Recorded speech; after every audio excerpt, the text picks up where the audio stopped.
There's new life in our worship. There's new life in our service. The Spirit of the Lord has Good morning, viewers.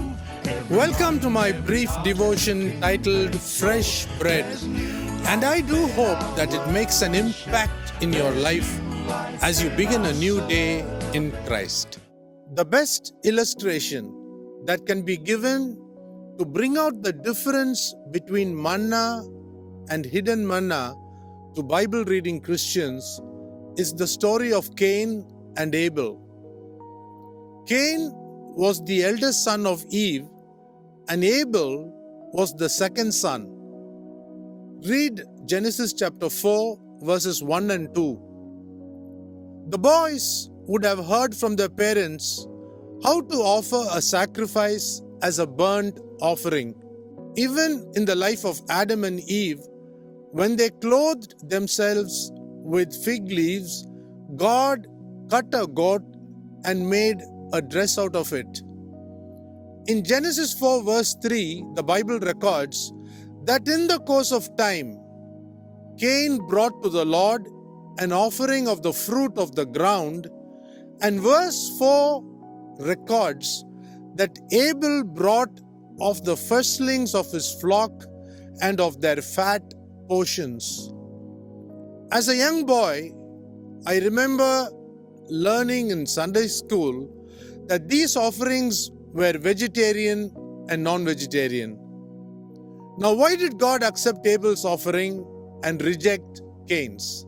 It is written in the letter to the Hebrews, chapter 9, verse 22, that indeed, under the law, everything is purified with blood, and without the shedding of blood, there is no forgiveness of sins. This is an example of manna, which is the printed word of God.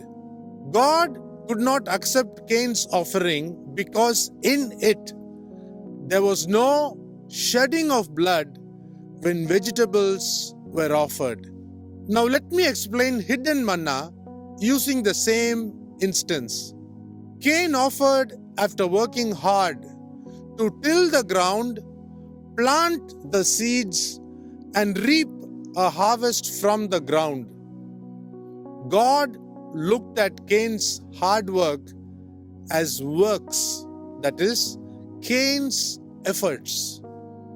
Abel offered a lamb which was created by God, which ate grass created by him as a result of the dew sent by God from heaven.